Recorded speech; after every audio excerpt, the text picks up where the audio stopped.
Some of you might remember that I've been giving a colloquium here a year ago, but unfortunately that was the time when several of you, especially Sarah, was not able to be here. And also, in the meantime, a lot of new things have actually happened. And so I will be coming to those new developments toward the end of my talk, but I will be starting slowly by, first of all, introducing the collaborators on the latest work, and those include Nishant Singh from Nordida, but also Gordon Petrie from NSO. And we are also grateful to young Leo for providing us with the data in the form that was really very useful to us. So let me first of all introduce helicity. Helicity really has to do with spiraling structures. So like, for example, in biology, we have many examples. And here is, of course, the word which some of you might recognize with Greek letters. It says helix. So the H is missing, but if you think of the H, then we have helicity here immediately. And so that's what we will be talking about. There's many examples, obviously, not only in biophysics and also in high energy physics, but also in astrophysics. And there's a long history where the different structures in the northern and southern hemispheres have been categorized, and Sarah Martin did an important job in pushing this forward. She recognized for the first time that the S-shaped structures appear on the southern hemisphere. Some of those you might see here. Whereas if you have an N-shaped structure or an inverted S, those structures would be predominantly in the northern hemisphere. And this is here from an H-alpha picture where you see filaments in absorption. You see many other examples by, for example, doing reconstruction of the magnetic field, as can be done for the magnetic field by looking, for example, at extreme ultraviolet and also X-rays. Here is another example of a coronal mass ejection, which also is strongly suggestive of an helical association with the motion. Now, the concept of helicity really goes back to important work by Keith Moffat in 1969. And it was actually him who associated the helicity integral, in this case it's the kinetic helicity, with an integral of motion which is of topological nature. So it can be associated with the interlinking of flux tubes. There can be various degrees of linkage, and they all would contribute to that integral. One of the examples he discussed in his paper was, for example, the trefoil knot, where you have altogether 1, 2, and 3 crossings.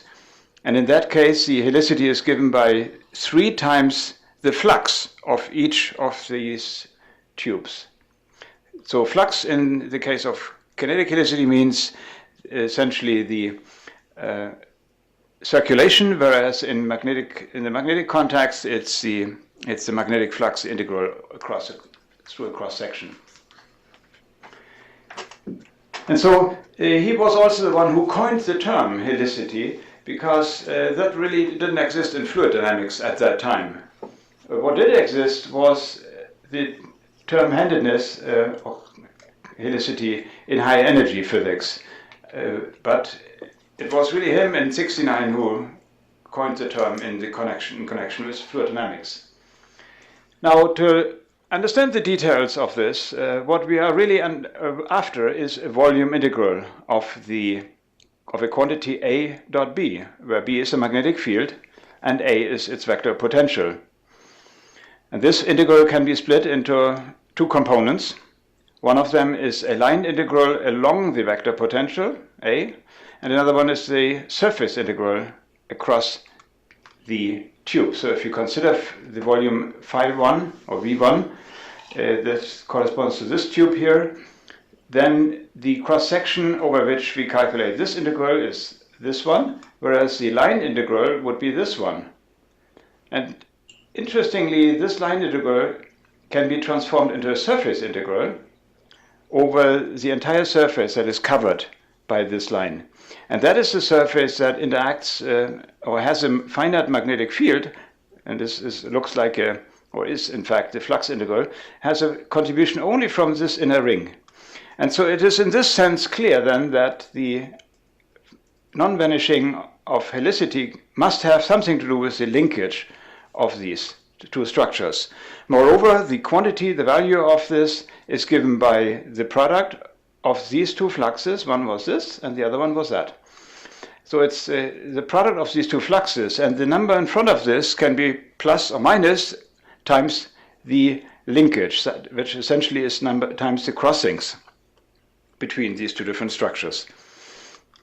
And so this crossing allows us to make immediately a connection with observed magnetic fields on the Sun, where you could imagine having different structures that go on top of each other. Here, for example, a structure from the left to the right.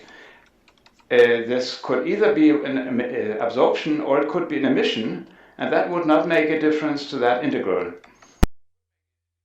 So the integral is if the crossing comes from the other direction. And in these examples, we are talking about angles that are sharp, because and that is an important assumption. If you allowed for angles that are obtuse, in that case you would not have that analogy working. And so this is an important assumption, but it does help to clarify the different signs in magnetic helicity. And it has been tried on various occasions. And this is, of course, only at the qualitative level, where we see here in extreme ultraviolet various filaments crossing each other. And so here we have a crossing from the right to the left.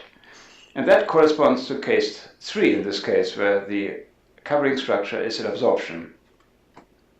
And so correspondingly, this would be negative helicity, and that agrees also with what we theoretically expect for the northern hemisphere. And this is work that goes in principle already back to early work by Seehofer in 1990, where he calculated for the first time current helicities for the different hemispheres. Now, helicity itself, it must be produced by something, and it could either be in spontaneous symmetry breaking, which means due to an instability, it could be generated and it could have arbitrary signs. However, the cases that we are mostly familiar with and that we certainly will have in any rotating system are cases where the helicity is generated by some other pseudoscalar in the problem. And so a pseudoscalar is a dot product between a regular vector and an axial vector. An axial vector is one that swaps its direction if you look in a mirror. So if you look at the wheels of a car, the spin, of course, would look the other way around, and that would look like that the rotation vector would point in the opposite direction. So a vector like omega, therefore, more properly, would not be a vector that you would draw by making a tip at the top of the vector, like here, but by drawing the circulation, the orientation of the rotation. Now, if you change the sign of one of them, then this scalar product between these two vectors is also going to change. And that's what is the situation in the southern hemisphere. So in the north, we have this orientation anti-aligned, which then also is responsible for driving a negative kinetic helicity in the northern hemisphere. Whereas in the southern hemisphere, omega and g have the same direction. Both are pointing upward. If you look at the sphere from the side, the vectors point upward. And only at the equator would you have 0. Now, it is known for quite a long time now that exactly this property of the fluid is absolutely critical for generating the large-scale magnetic field that we see in the Sun.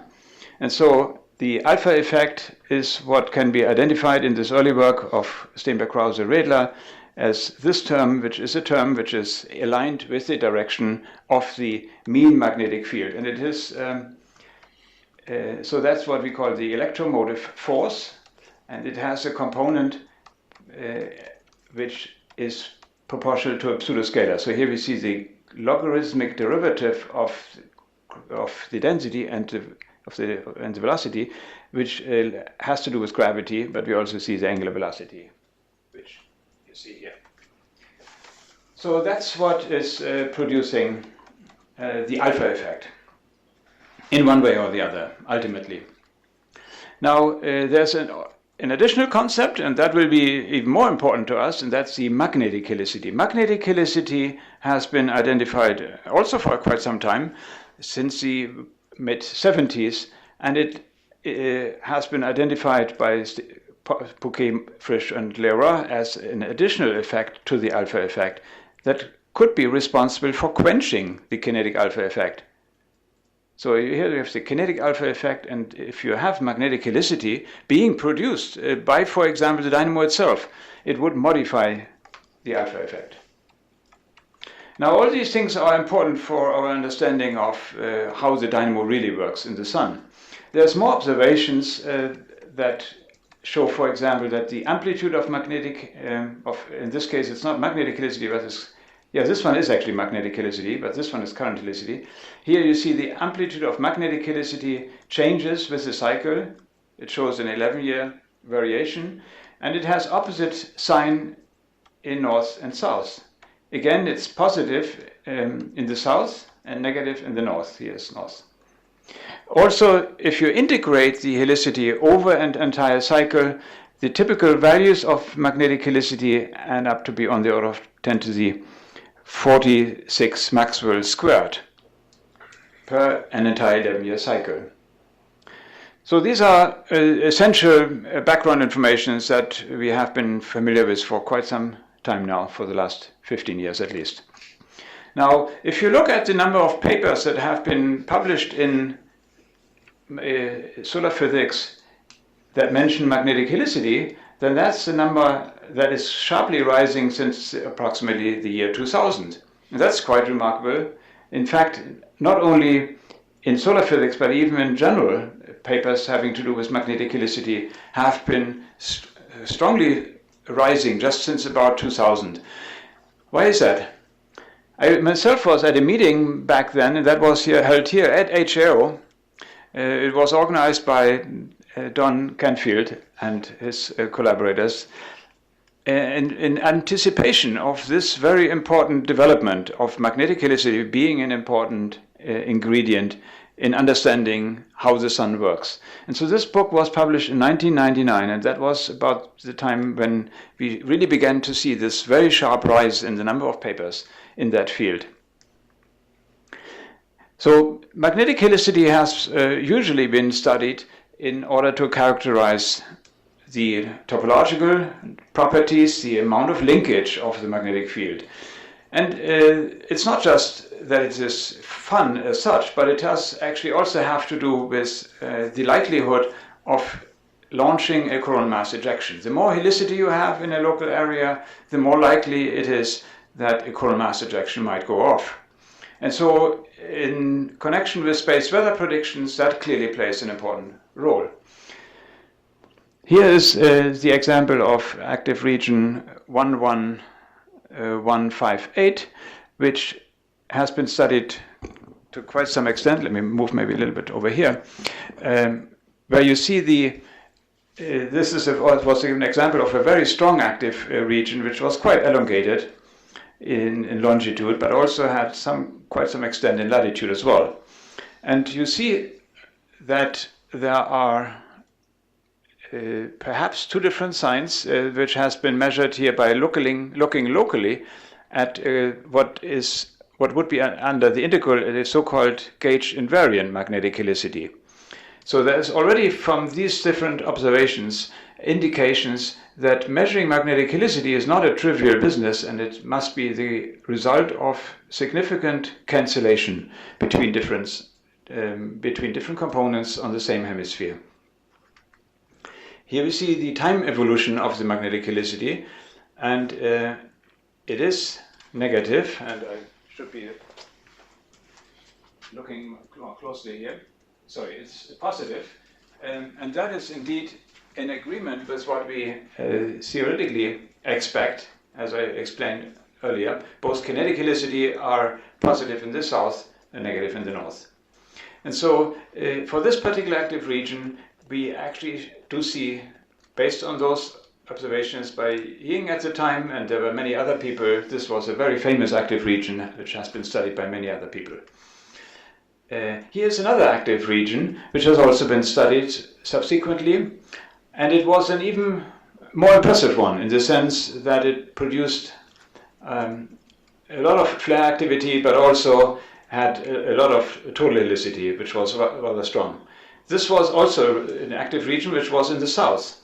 And if you now look more carefully here, the sign of the helicity in this case is actually negative. And so the sign of the helicity is exactly opposite to what you would have theoretically expected. So is there a reason why we could potentially understand that? Could it be, for example, that there is a mismatch in the cancellation between the two different signs locally, as such indications of cancellation have indeed been found here? Or is there another reason? So to educate our mind a little bit about what we might expect, let me recall that in dynamo theory, it has been suggested for the last 10-15 years that magnetic helicity is a quantity that cannot be produced by the alpha effect as such, because magnetic helicity is a topological invariant. So from nothing you cannot ever generate anything unless you have either resistive effects or fluxes. To understand that, consider the simple picture of a Parker loop, an omega loop, which is lifted by, for example, thermal buoyancy. It could also be magnetic buoyancy, and those details are not important at all for this picture. But as you begin to lift such a tube and tilt it under the effect of the overall rotation, then the expansion due to the decrease of density leads to a rotation of this region. Now that produces the overall tilt, and that produces a poloidal magnetic field out of a toroidal magnetic field, but it produces also internal twist. And the internal twist is sketched out in here.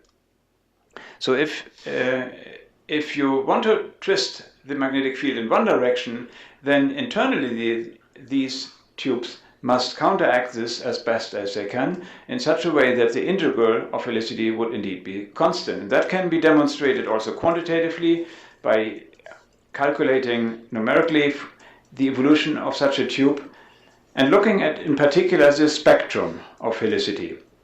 So a magnetic helicity spectrum is something that we have not discussed yet, but it is a quantity that depends on wave number, and therefore it has to do with the length scales. Small length scales correspond to large wave numbers and vice versa. But if you integrate this helicity spectrum over all wave numbers, then you get the usual magnetic helicity. As I said, this magnetic helicity should be zero under the integral. And indeed, if you look at this magnetic helicity spectrum, you see approximately equal contributions here from negative and positive at different wave numbers, k. And so the integral itself is zero. So the alpha effect really does not produce any helicity. It can, however, produce helicity at different length scales, as I explained earlier. At large length scales you have the overall loop, but then you have at small length scales the internal twist. And this internal twist is what exactly can contribute to quenching the alpha effect. So understanding the difference between large and small length scales is something completely new to the solar physics observational community. Because people have been looking at magnetic helicity, but there has never been a distinction between whether the helicity comes from large or from small length scales. There were spatial associations, as I said already, looking at cancellations locally, but never in terms of length scales. And so this is an important new development, and it would allow us, for example, to tell us exactly what are the different signs of the helicity. Here's the case of an alpha effect twist, but here is shown the twist that has been imposed from the outside. Sometimes people have been looking at the rise of magnetic flux tubes where an imposed twist has been added locally while the tube was being produced. And the reason for this is that it has been discovered if you wanted to make a flux tube rise without expanding too much, you have to impose a significant amount of twist, and that will keep the flux tube locally in check. But as it wants to expand, there would be a toroidal magnetic field that would try to keep the tube confined. However, it is not this type of twist, it is actually that type of twist that we do theoretically expect in the dynamo. And there is indeed a lot of theoretical evidence for that from numerical models. Here's, for example, shown the magnetic helicity energy at different evolutions of a dynamo, different stages in the growth of a dynamo. Here, first of all, the magnetic field grows. It grows predominantly at the small length scales, which corresponds to large wave numbers. But as then the magnetic field saturates in such a simulation, three-dimensional turbulent simulation, something happens at the larger length scales, smaller wave numbers, and the magnetic field then only continues to grow. So that shows us that the large-scale dynamo is something that happens once the small scales are saturated already. And then once they began to saturate at some intermediate length scales, you see something that looks like an inverse cascade or inverse transfer to even larger length scales. And so it is this mechanism that is really, we believe, at the heart of producing large-scale magnetic fields. Now, if that's what is going on, you would expect to have different signs of magnetic helicity at this length scale and compared to this length scale. And some evidence for that has also been found in solar wind data, and I will mention a little bit later the details of such an investigation. Here we see different signs at different wave numbers from the solar wind.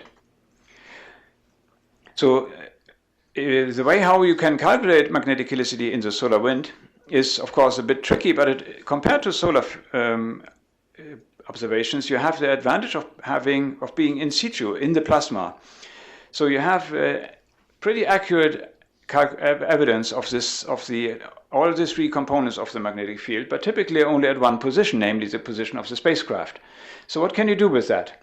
What you are interested in is calculating the so-called two-point correlation function. That means the magnetic vectors at two different positions that are shifted by amount r. And you do that for different realizations at different positions, capital x, different positions x, and each time you shift the different components of the magnetic field vector bi, bj by a certain amount r. And that gives you this two-point correlation tensor, which is a tensor with indices I and j as a function of r. And there's no explicit dependence on x here because you assume homogeneity. Keep that in mind because we will relax that assumption in a bit later. Now, you can consider this structure function and calculate this in Fourier space. You just simply do the Fourier transform of this tensor, and then it becomes a tensor which becomes a function of wave number k. And again, it has a particular structure, especially for isotropic homogeneous turbulence, where it has, in general, one component that is symmetric. This is a general symmetric tensor, where only the wave number can enter as an additional anisotropy. But then there is yet another component which is completely antisymmetric, and that one is proportional to the magnetic helicity spectrum. It is exactly this quantity that we are after. This is the magnetic energy spectrum, which we expect should show something like a k to the minus 5/3 spectrum, as has been seen many times in the solar wind. And for the magnetic helicity, we have to see what we get. Here are then early results from Voyager 2. It was Bill Matthews and Mel Goldstein who discovered this idea for the first time, and they calculated magnetic helicity already for the solar wind. However, with Ulysses at the time, Ulysses was close to the equatorial plane, and so there was not much helicity to be seen. There was, however, a lot of fluctuations. And so it was therefore important to redo all of that with a mission that is further away from the midplane. And there was, of course, one mission, which was the Ulysses spacecraft. Here are the results for the Ulysses spacecraft, where this is work that I've been doing myself together with Kanaswamy Subramanian and together with Mel Goldstein. And so here we see the magnetic helicity as a function of different heliographic latitudes, as the spacecraft did various revolutions and also changed its distance. It had distances between 1.5 AU up to 5 AU. But it did go to very high latitudes, and in both cases it had opposite signs of exactly this quantity. So let me remind you how one calculates the two-point correlation function in this case. One simply assumes that a chunk of plasma comes past the spacecraft and it moves typically at a speed of 800 kilometers per second away from the mid-plane. And as this chunk of plasma comes by the spacecraft, you get basically for free the available possibility of measuring different positions by just waiting at the same place, because the plasma moves rather fast. By just waiting at the same place, you get a realization from different distances within this chunk of turbulence. This is, of course, an assumption that may not always be safe. It needs to be checked, but it is well known in turbulence physics, laboratory turbulent physics, where it's known as the Taylor hypothesis. Different Taylors, by the way, it has nothing to do with the Taylor who is working on Taylor relaxation, for example. And again, I showed that earlier, the magnetic helicity has different signs at different length scales, different wave numbers here. So that's all solar wind. Let me now turn to the solar surface. At the solar surface, we have an advantage because we are not limited anymore by measuring at different location, different times, but we can directly look at different locations. So if you wanted to calculate this quantity here, we can just look at different positions at the solar surface. And so writing out this tensor, I showed you this tensor earlier, for the solar surface looks like this. So you just calculate, in this case, gamma 11. It will have a contribution proportional to delta 11, which is 1 times the x component of the magnetic field. And so there will be a contribution from the x component, which is proportional here to what we call cosine phi. And phi is the angle of the wave vector in the horizontal plane. Now there's other components, off-diagonal components. Two off-diagonal components are antisymmetric in sign. And they are proportional to the magnetic helicity spectrum here. And so by measuring all these four components in Fourier space, you should be able to compute the magnetic helicity spectrum along with the magnetic energy spectrum without doing this unsafe Taylor hypothesis. If you integrate or it takes a trace of this, you get, of course, all the components of the diagonal, and you find here 1 plus 1 plus 2 gives 4, minus 1 gives obviously 3 here. And so altogether you find that all those add up to producing something which is a contribution to the magnetic energy spectrum. If you take the sums, or in this case the difference between the components yz and xz, you produce the magnetic, so you subtract this from that after multiplying with a cosine, so then you get a cosine squared, and this one with a sine, so you get a sine squared. If you then subtract the two, you get the magnetic helicity, in this case multiplied by the wave number k. This particular construct where magnetic helicity has been multiplied by k is important or is useful because of two reasons. One can show theoretically that the modulus of this quantity must always be equal or less than twice the magnetic energy. And so this is what is called the realizability condition. Now here are the results for the first active region. This is joint work with Hongqi Zhang from Beijing and Dmitry Sokolov from Moscow. So we looked at two different active regions, all using HMI data, and using exactly the method that I described. And the results are shown here. So you see, first of all, an energy spectrum, which is shown in dotted line, and that is approximately proportional to k to the minus 5/3. That's already okay. But we also see, interestingly, two different two different components here, and those, let me go back to this page here, have been constructed by estimating the magnetic helicity either from just the Z component of this matrix or by using the two horizontal components.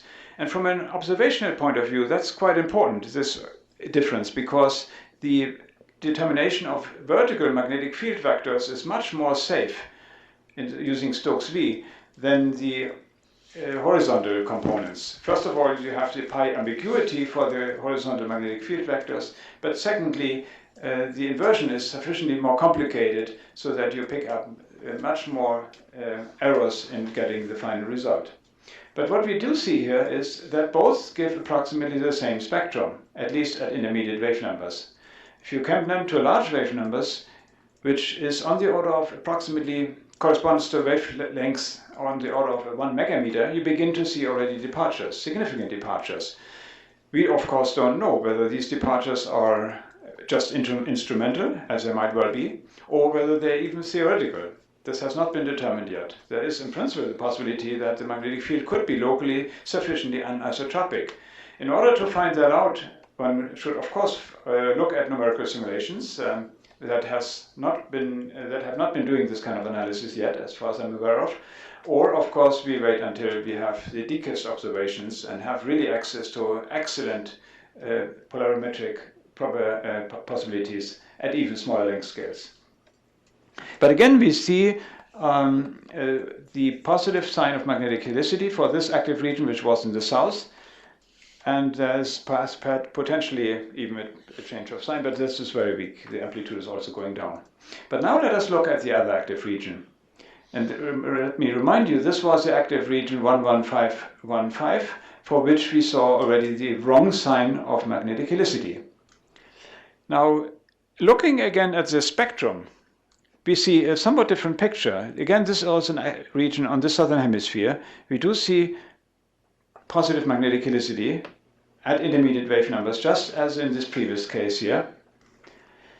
But now we see much more clearly in this case an extended branch of opposite magnetic helicity. And it is this one that is actually ultimately responsible for producing the wrong sign of the overall magnetic helicity. If you don't pay attention to where the magnetic helicity comes from, does it come from small length scales or large length scales, you cannot tell why the sign of magnetic helicity is wrong. But by looking in the details how the magnetic helicity is composed of small and large length scales, we begin to see that in this particular case there had been a dominance of a large scale magnetic field. So as I said already, theoretically speaking, we do expect different signs of magnetic helicity, one from the driving and then at the large length scales, the overall tilt. And so it could be already an indication of this. But whether that's really true, we don't know, because this has still been only a local analysis. And so in order to make progress, we need to move globally. This is where the work with Gordon Petrie now begins. And let me first of all show you our preliminary work that is definitely not finished yet, but it's just basically starting. But the overall technique looks promising.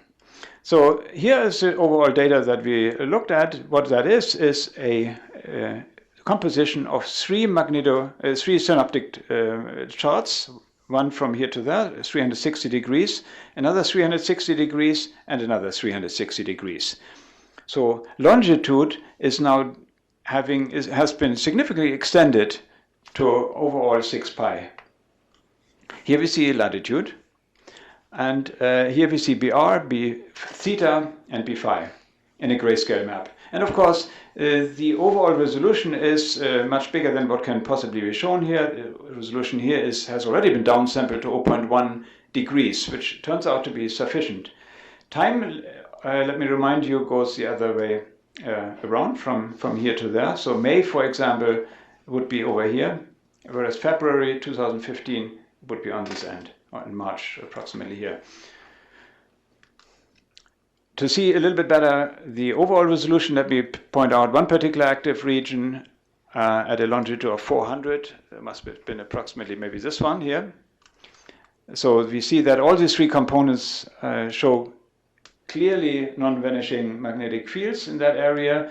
There's, however, not much activity away from active regions, but it is nevertheless the first time that we really have use global magnetograms for such an analysis. And now there will be two different approaches that I will be discussing. One is by simply doing rolling patches across longitude. So if you imagine yourself you go to the northern hemisphere and you have a patch that you move along, and within each patch, each time you measure magnetic helicity. And that way that's of course still a local method, you could get an idea of how the magnetic helicity varies both in time, but also in latitude. But then the more advanced method is the one which we call, has been called by Roberts and Soward, the double Fourier transform.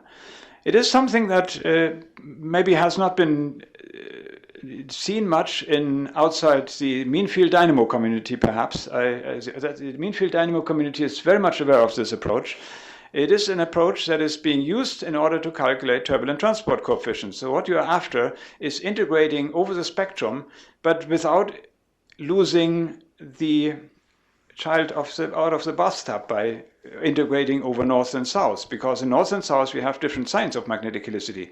So we should be careful how we integrate, so we should be doing some kind of two-scale analysis here. So let me first of all show you the results of the rolling patches. And so here's seen longitude going over 3 revolutions altogether. This then corresponds to times in May, and this one is early March. So you see the lower active NOAA number over here, but the NOAA numbers are then increasing to the left. Different colors have been indicate here different hemispheres. Blue is the southern hemisphere, and there we see at one particular moment a large positive helicity popping up, and that can clearly be associated with this active region 12297. As I said, it was in the southern hemisphere at 16 degrees.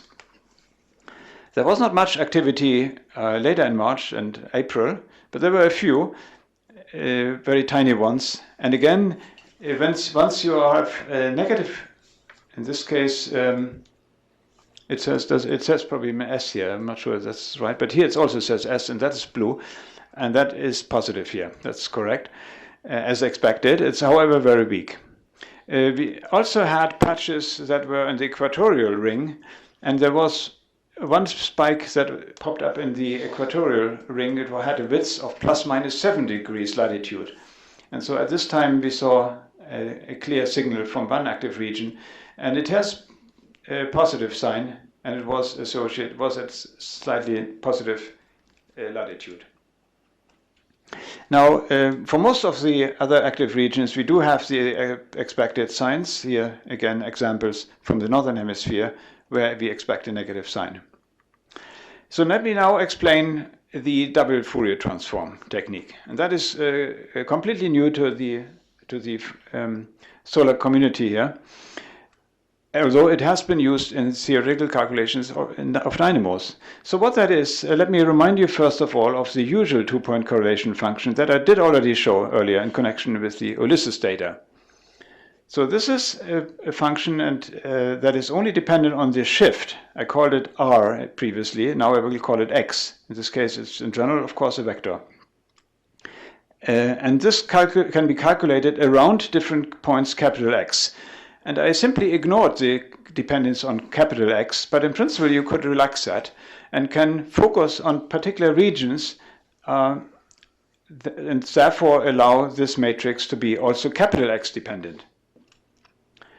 Nevertheless, we still have a dependence on the separation between these two different points. So in some sense, this is exactly equivalent to the usual calculation of magnetic helicity and energy spectra, but which you would obtain by doing the Fourier transform over the second argument, X here. And if you do that, you obtain such a structure. But this structure now is also dependent on the overall position. So you have double information. On the one hand, you have spectral information, and you have also positional information. It is, of course, a little bit reminiscent of for example, wavelet transformations. But it is a different technique, And it in particular has the advantage of looking extremely simple in Fourier space, because if you now do another Fourier transform over capital X, then it turns out that this result has this structure. So of course we do know that the magnetic energy spectrum could also be composed of the Fourier transformed components B as a function of k, but now including different shifts in position here, now corresponds to shifts in wave number. So if you are interested in large-scale variations of the magnetic helicity spectrum, so what you want to have is a spectrum, which of course depends on all the different scales, but it might be different in north and south. So you have a slow variation from north to south. This slow variation corresponds to a small wave number capital K. And a small wave number capital K corresponds to doing a small trick to your Fourier transforms. One component you shift slightly forwards, and the other one you shift slightly downward. So it's a slight screw up of your Fourier transforms, if you wish, but it is the one that you would need in order to get access of the overall spatial dependence. Here is shown a simple example of constructing such a field. So I remind you again of the way how we would do it later on the analysis, but this can also be used in order to calculate a sample magnetic field. This sample magnetic field, if in the usual way, would be, for example, a Beltrami magnetic field of this shape. This, if you take the curl of this, gives the same field. Now you can produce a magnetic field whose helicity changes in position by doing a small shift of the wave number upward. Here wave number 10.5, and here the wave number 9.5.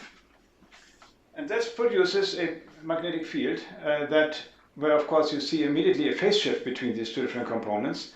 But if you calculate locally, it's the current helicity, for example, it shows a large-scale sinusoidal variation. Okay, so we have now seen a magnetic field. We have constructed a magnetic field that looks interesting. It would exactly be the kind of field that we would like to analyze now in reverse. And so here, doing the analysis, we see now the following result. We see a magnetic helicity spike at the wave number 10 for such a magnetic field if the capital K is equal to 1, corresponding to a shift which has the wave number 1 corresponding to this global variation. The magnetic energy peaks at wave number 0, however, show, of course, two different peaks at shifted wave numbers. And so we see now that this method is actually able to produce us to work by doing an analysis over the global magnetic field, regardless of whether the sign is in one hemisphere positive or in another hemisphere negative. So you can do a global analysis with this tool for the very first time. Even if the magnetic helicity spectrum shows details like, for example, of what we call bihelical composition of different signs at different small wave numbers. Here is one sign at one wave number, and here a sign of a different wave number. So this method is able to produce that. Now in the next plot I will show that this method works even for numerical data. There was something not right, whether this one, yeah, I don't know whether I've not cleaned this one up here. We will see so what we see in the background is first of all, the three-dimensional simulation, which looks like this in the box. If you calculate locally the kinetic helicity, which is shown here, omega.u, in a slice and averaged, you see is clear variation with hemisphere. So that's exactly what we expected. And in this turbulent simulation, we furthermore, if you now look at the spectrum, which we saw already in the background, but we see it now more clearly in here, the spectrum looks like this. It has different compositions at small wave numbers, and then opposite and exactly as expected at intermediate wave numbers. So we expect that a dynamo should really produce that, and this dynamo does it. It produces a bihelical magnetic field, and we can do the analysis by integrating over the entire box. That means north and south of the equator at the same time. All right, so now let me finally come to the solar data, and the result is shown here. What is shown here is not the spectrum, but it actually has been recomposed again in terms of local position, the hemispheres. So what we calculated was, first of all, the double Fourier transform in terms of different wave numbers. We took not only just the wave number capital K equals 1, but also 2, 3, all the way to 64, plus and minus. And then we were able to recompose the vertical, the z-depend, or the latitudinal dependence of this magnetic field. And here we see the spectrum. Small wave numbers to the left, large wave numbers to the right. Here is shown the logarithm to base 10 in megameters to the minus 1. So 10 to the minus 1 is shown here, 0.1, and that corresponds to approximately 2 pi in megameters to the minus 1, so 6 megameters to the minus 1. Here we have correspondingly larger length scales, and so forth. We also now see very clearly different signs of magnetic helicity. In north, negative, and south, positive. Now, whether or not we really see some possible reversal is very unclear. There is some patches where there is a negative magnetic field, which we might expect, but it's very uncertain. And likewise here, there are some positive patches, which perhaps theoretically we would expect, and again, it's uncertain. Now, a lot of more work has to be done in this field to be able to ultimately address this. But the important point at this point is that we can say we have a new method which allows us to get, first of all, hold of spectral information, but also even positional dependence by doing the Fourier, double Fourier transform. Before I close, I have one more small item, which is of completely observational nature itself. And I got reminded of this aspect when I was looking at Voyager data. So when I saw this picture, that Voyager 1 was going to the northern hemisphere and Voyager 2 was going to the southern hemisphere, over time, this was now in the 90s. This was when everybody forgot about Voyager already, almost, except a few people, like Leonard Bulaga, for example, whom I'm grateful for having helped me in getting the data. So this has now reached a separation, a distance from the Earth of 130 AU. Voyager 2 did a few more excursions to the outer planets and had only a distance of just about 100 AU by now, and also had a slightly smaller speed.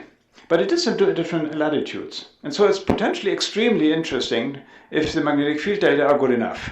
So whether they're good enough or not, these are the data from papers, of course, but here's now my own analysis. So doing the standard analysis again that we did for solar wind data, you see different results for Voyager 1 and Voyager 2. For Voyager 1, you see an intermediate range where the wave number is about 0.1 AU to the minus 1, where except for this negative spike, most of the lines here are positive, and then there is a systematic difference with Voyager 2, which is mostly where the data are mostly negative. And so obviously this is preliminary work. There has been no particular cleanup done with the data, but it is rather remarkable that there is some systematic hemispheric dependence already in the very raw data. And so this is potentially another important avenue, not only just for looking and further analyzing Voyager 1 and 2, but I think really for future space missions. I think we should be paying attention to trying to measure magnetic fields away from the midplane with future missions. And this may not be too expensive, and maybe we would be able to get an idea about how the magnetic helicity changes between north and south and distance from the sun. So with this, let me conclude then and emphasize the importance of this new technique, which allows us to get hold of a spatial or scale dependence of the magnetic helicity. And we can therefore explain certain features in the integrated magnetic helicity, like, for example, what looks like a spurious sign reversal. In this case, we have used the two-point correlation tensor. Intrinsically, we have always made use of the fact that we can use a Fourier transform, but by using a Fourier transform, we implicitly also package the data in what looks like a periodic magnetic field. And because then the magnetic field is packaged in a periodic fashion, there's automatically no gauge dependence on of the results. Also, of course, we never really talked about the magnetic vector potential. We worked directly with the correlation matrix. I also emphasized that the assumption of isotropy might actually be okay if you look at the magnetic energy spectra at intermediate wave number ranges, where we saw that the vertical components and the horizontal components both give very similar results independently from each other. And that's something we can check in future with the DKIST instrument. In most of the cases, we see that the north-south dependence is very well obeyed, except in this one case. But in this case, we were able to potentially explain this by invoking importance of magnetic helicity from very larger length scales, as we expect might emerge in connection with the alpha effect. But we are not sure yet. The data are not very clean yet, and so whether or not really an alpha effect is operating in these simulations very much hinges on measuring magnetic helicity at these large length scales. And finally, an even more novel technique is the double Fourier transform, which allows us to integrate globally over the data from north and south. And I hope that can be extended to also using spherical harmonics, which we have not done yet. We have just used Fourier transform, even though we were on a spherical plane. So these are just the beginnings, and I very much look forward to the next few developments. Also, of course, looking at the Ulysses, or even the old Voyager data, which shows us potentially rather interesting and unexpected changes of helicity with hemispheres. Thank you.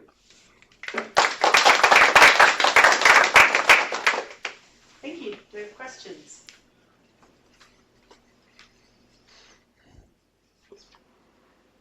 In one of your slides, you showed that the magnetic helicity as function of time. Yes. Are you referring to this picture here? Sorry. Are you referring to this one here? No. Even before that, overall as a function of time for 2 or 3 cycles. Yes, right, exactly. All right, that was maybe this one. Right, just a second, I have it. Yeah. Yes, that one. Yes. So it's like anti-correlated with cycle, like in the. I think it's correlated. So 1990 was maximum. So that's. Oh, right, you're right. Yeah. Yes, so it is minimum actually during solar maximum. Yes. So, yes. So is there any physical reason why it's anti-correlated with? I would expect correlation. Yes, I was actually expecting that too. Yeah, it's good that you point that out. I was actually a bit surprised when I realized you're right. No, I don't know why it's actually. So this must mean, of course, one of the things we do know is that the magnetic fields at the poles is maximum during minimum, and also magnetic helicity has its strongest contributions from the poles. And so I think that must be the reason why the contribution is highest. But thanks very much for the question. And I think that is probably the right answer also, that the magnetic field is related to the magnetic fields from high latitudes, which does reach a maximum at minimum. Thank you. Questions? Is the length scale dependence of the sign of helicity apparent in the solar images? This I'm not sure yet. S-shape? Yeah, so you basically ask if I were to go to this picture, for example. Yes, for example, this one here. So you would be asking whether different active regions would have a different extent in this one here.